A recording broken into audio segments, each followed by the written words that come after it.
कृष्णा आवाज दिया। देखिएगा हम लोग 11th का ट्रिग्नोमेट्री चैप्टर स्टार्ट कर रहे हैं। 11th का मोस्ट इम्पोर्टेंट चैप्टर है और जिसका ये वीक रह जाता है वो 12th में बहुत परेशानी होता है। आपकी ट्रिग्नोमेट्री ऑलमोस्ट हर चैप्टर में यूज हो रही है। आपने अभी कॉम्प्लेक्स नंबर पढ़ा, उसमें आपने देखा ट्रिग्नोमेट्री का यूज था। आप अभी सीक्वेंशियल सीरीज पढ़ेंगे, उसमें ट्रिग्नोमेट्री का यूज है। आप स्ट्रेट लाइन पढ़ेंगे, उसमें ट्रिग्नोमेट्री का यूज है। आप एक चीज पढ़ेंगे कैलकुलस, उसमें ट्रिग्नोमेट्री का यूज है। बहुत सारे चैप्टर ऐसे हैं जिसमें ट्रिग्नोमेट्री का रूल है और क्लास 12 में ट्रिग्नोमेट्री डायरेक्टली यूज नहीं होती, बट 40% चैप्टर्स में ट्रिग्नोमेट्री का डायरेक्ट यूज रहता है। 10th क्लास में आपने ट्रिग्नोमेट्री के 3 बेसिक फार्मूले पढ़े थे, sine square theta plus cos square theta is equal to 1 plus tan square theta is equal to sec square theta and so on. इसके अलावा आपने पढ़े थे टेन थीटा बराबर sine theta upon cos theta, cos theta बराबर, तो उनकी तो आपको जरूरत पड़ेगी ही पड़ेगी।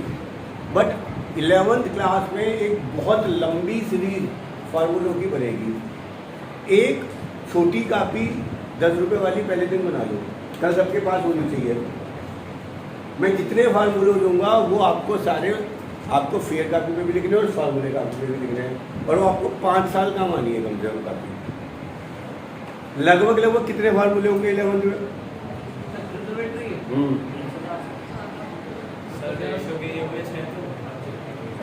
9-10 भी तो पढ़ लियो, नहीं तो भूल जाओ आगे के वक्त।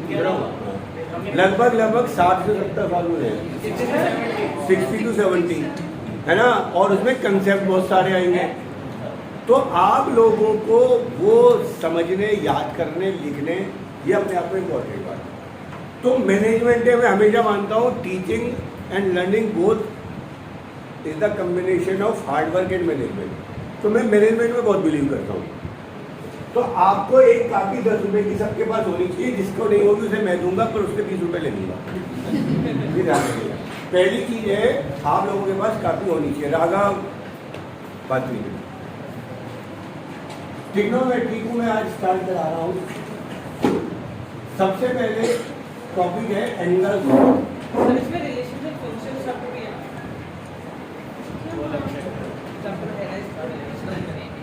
पूछने की बात है, वीडियो बन रही है, तुम बिना बात में डिस्टर्ब कर रहे हो मुझे। अब आप बात नहीं करोगे जब क्लास चल रही है। पहला टॉपिक है हम लोगों का एंगल्स। एंगल्स आप लोगों ने अभी तक जो मेजर होते हैं, जैसे डिस्टेंस है वो आपने किसमें नापी है?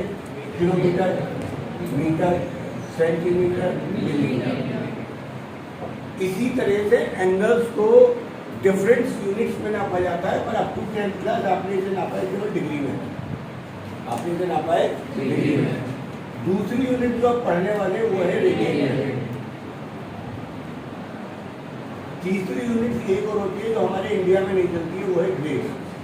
इटली और कुछ यूरोपियन कंट्रीज में एंगल्स को ग्रेड्स में नापा जाता है रेदर देन डिग्री। तो हमारे इंडिया में या जनरली मैथमेटिक्स में, कैलकुलेशन में एंगल्स को डिग्री और ग्रेड्स में, डिग्री और रेडियंस में नापा जाता है। डिग्री का साइन सबको पता ही है और रेडियन का साइन ये है ना। जैसे अगर मुझे 2c लिखना है, खाली 2 भी लिखा हुआ है तो वो रेडियन है। डिग्री में ध्यान रखिएगा 0 लिखी भी मिलेगी। अगर कुछ नहीं मिला हुआ है तो अब आगे से क्लास 11 में 2c या 2 का मतलब 2 रेडियन है। जी, पहली बात सबसे इसमें आएगी, ध्यान रखिएगा pi radian is equal to 180 degree, या मैं कह सकता हूँ 180 degree is equal to pi. तो 1 डिग्री बराबर क्या हो जाएगा? पाई बाई 1 डिग्री बराबर पाई बाई। सबसे पहला काम आपको इसमें मिलेगा टॉपिक नंबर 1 में कि आपको मैं कहूँगा 30 डिग्री को कन्वर्ट करो रेडियन में। और ये कुछ बेसिक चीज़ें आपको टिप्स में होनी चाहिए। 30 डिग्री है, 60 डिग्री है, 45 डिग्री है, 90 डिग्री है, 120 डिग्री है, 150 डिग्री है, 210 डिग्री है। इस तरीके से किसी भी एंगल को वो आपसे डिग्री में चेंज करा सकता है। तो 30 डिग्री को कन्वर्ट करना है तो क्या करोगे, पाई बाई 180 से मल्टीप्लाई, कितना आ जाएगा, पाई बाई 60 डिग्री को करना है पाई बाई 45 को करना है पाई बाई, करना शुरू कर दिए जल्दी से, मुझे आंसर दे दीजिए जल्दी। 1 डिग्री बराबर पाई बाई 180 और 30 डिग्री बराबर 30 इंटू पाई बाई 180। इजी है बट बेसिक है, मैं बेसिक से लेता हूँ। इसका आंसर मैं बता रहा हूँ 5 पाई बाई 6 आएगा। यहाँ आपका पाई बाई 180 से मल्टीप्लाई 7 पाई बाई 6, यहाँ आपका करोगे क्या आंसर, यहाँ ये बाई खाली सही नहीं।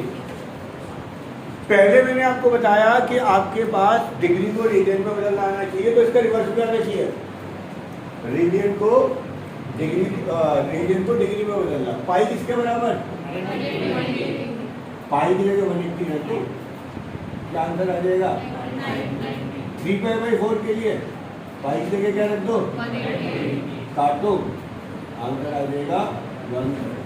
इसको निकाल दीजिए थोड़ी देर, फिर हम आगे पहला टॉपिक खत्म हो जाएगा। पहला टॉपिक है एंगल को कन्वर्ट करना है रेडियन में, और रेडियन को करना है एंगल डिग्री में। जल्दी है बेटा, पॉज करो।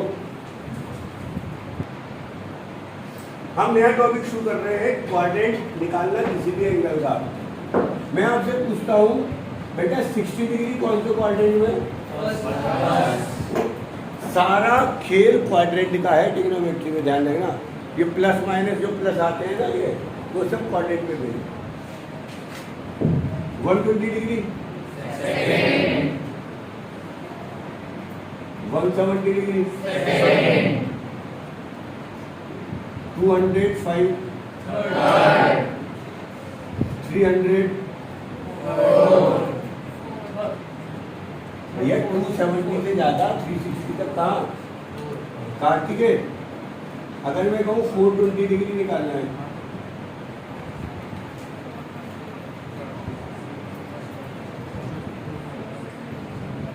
जब भी एंगल 360 से बड़ा हो गया, रबर को 360 से डिवाइड कर दो, और अब जो रिमाइंडर बचा उसको देख लो, क्योंकि 360 तो पूरा हो गया, 0 पे आ गए।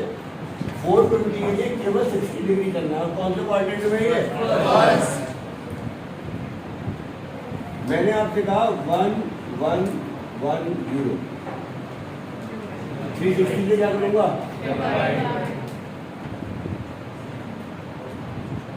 तो 3 तो गायब हो गया, 30 कौन से में बचा, मैंने आपसे कहा 840, अंश क्या करेगा,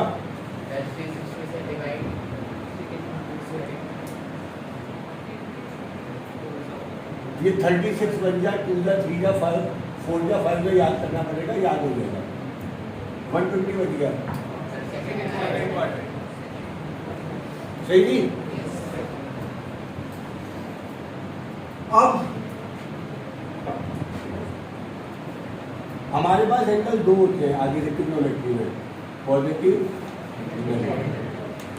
2 तरीके के एंगल होते हैं, पॉजिटिव नेगेटिव।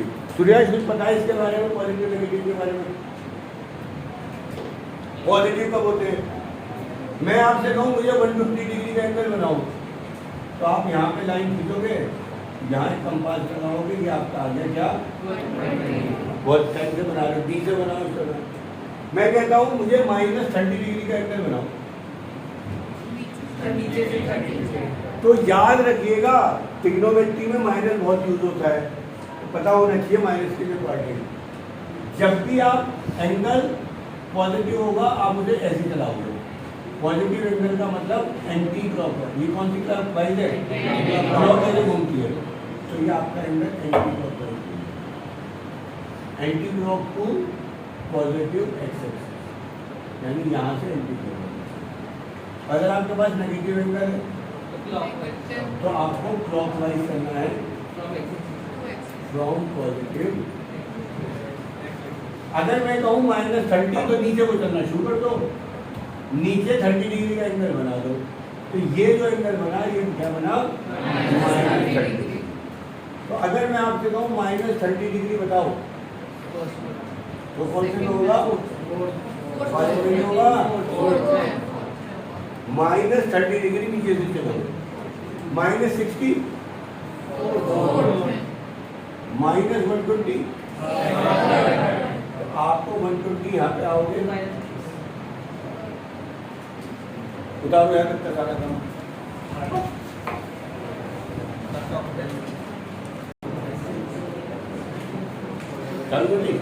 चलो भैया प्लीज। टॉपिक नंबर 3 में हम लोग पढ़ने वाले हैं ASTC रूल। ये बहुत काम आएगा। ASTC रूल क्या कहता है, उतारने का काम बाद में, उतारने लग जाते हैं। ASTC रूल कहता है ये फर्स्ट क्वाड्रेंट, ये सेकंड, ये थर्ड, ये फोर्थ। यहाँ लिखना है A, यहाँ लिखना है S, यहाँ लिखना है T, यहाँ लिखना है C। ASTC रूल कहता है फर्स्ट क्वाड्रेंट में ऑल प्लस, ए का मतलब ऑल प्लस, ऑल का मतलब sine cos tan cos sec cos x. 6 trigonometry function होते हैं फर्स्ट क्वाड्रेंट में, सारे प्लस। अच्छा, क्योंकि हमारी 10th में ट्रिग्नोमेट्री 0 to 90 चलती थी तो हमारी सारी वैल्यू पॉजिटिव आती थी, अब नहीं रही। सेकंड में एस का मतलब साइन और उसका रिवर्स होता है कॉस एक्स, ये पॉजिटिव, बाकी सब नेगेटिव। टी का मतलब टेन और उसका रिवर्स, ये पॉजिटिव, बाकी सब नेगेटिव। सी का मतलब कॉस और सेक, पॉजिटिव, बाकी सब नेगेटिव। मैं आपसे कहूँ मुझे साइन 120 की वैल्यू बताओ और कॉस 120 की और टेन 120 की, तो वैल्यू तो बाद में निकालोगे, पहले साइन बता देंगे। देखो जी, साइन 120 सेकंड क्वाड्रेंट में है इसलिए ये पॉजिटिव होगा, कॉस 120 सेकंड क्वाड्रेंट में है इसलिए नेगेटिव होगा, टेन 120 सेकंड क्वाड्रेंट में है नेगेटिव होगा। मैं आपसे कहूँगा टेन 240 आप कहेंगे थर्ड क्वाड्रेंट में है पॉजिटिव, और साइन 240 थर्ड क्वाड्रेंट में है तो नेगेटिव। ट्रिग्नोमेट्री में प्लस और माइनस बहुत बड़ा रोल प्ले करने वाले हैं। मैं जो शुरू की आज वाली क्लास ले रहा हूँ मुझे ध्यान से समझिएगा, लिंक बन जाएगा आपके लिए, ट्रिग्नोमेट्री आसान होने वाली। ASTC रूल ये कहता है कि अगर आपके पास बेसिकली 6 ट्रिग्नोमेट्री फंक्शन है, sine cos tan cos sec cos x, theta beta मैं लगा नहीं रहा हूँ, कोऑर्डिनेट हम पे 4 है, फर्स्ट सेकंड थर्ड और फोर्थ। फर्स्ट कहाँ से कहाँ तक, सेकंड 180 से 270। तो ए का मतलब फर्स्ट क्वाड्रेंट में सारे प्लस, फर्स्ट क्वाड्रेंट में, सेकंड में साइन प्लस, बाकी सब, थर्ड क्वाड्रेंट में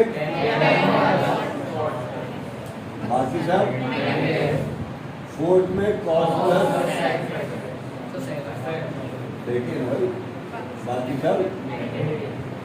ये ASTC rule by heart clear होना चाहिए। आपसे कोई सोते भी पूछे भैया सेक 480 की वैल्यू पॉजिटिव नेगेटिव है सेक 120 की, तो सेक 120 आप 120 इस थर्ड टॉपिक का लिंक सेकंड से मिल गया, क्योंकि क्वाड्रेंट नहीं पता होगा तो ASTC रूल कैसे लगाओगे। मैं आपसे पूछूंगा साइन 1480, तो तुम्हें अगर इसका क्वाड्रेंट नहीं पता तो आप पॉजिटिव या नेगेटिव कैसे लगाओगे, ये ध्यान। चलिए यहाँ लोग टॉपिक पूरा या हम लोग कर रहे हैं exercise 2 question number 1, cos x बराबर 1/2 x in third quadrant, cos x base upon hypotenuse, तो बेस 1 है, हाइपोटेन्यूज 2 है, परपेंडिकुलर रूट 3 आ गया। ये निकालने की जरूरत नहीं है, ये निकाल के दिखाना भी मत, टाइम मत वेस्ट करना। Sine p upon h, but x in third quadrant, तो ASTC रूल क्या कहता है, sine is negative. tan x is equal to perpendicular upon base √3/1 plus का माइनस का cot x b/p 1/√3 plus sec किसके बराबर हाइपोटेन्यूज अपॉन बेस। हाइपोटेन्यूज कितना 2, base कितना 1 माइनस का cosec बराबर हाइपोटेन्यूज अपॉन p √2/√3 माइनस। अरे उन्होंने दिया है भैया cosec माइनस में कहाँ दिया है?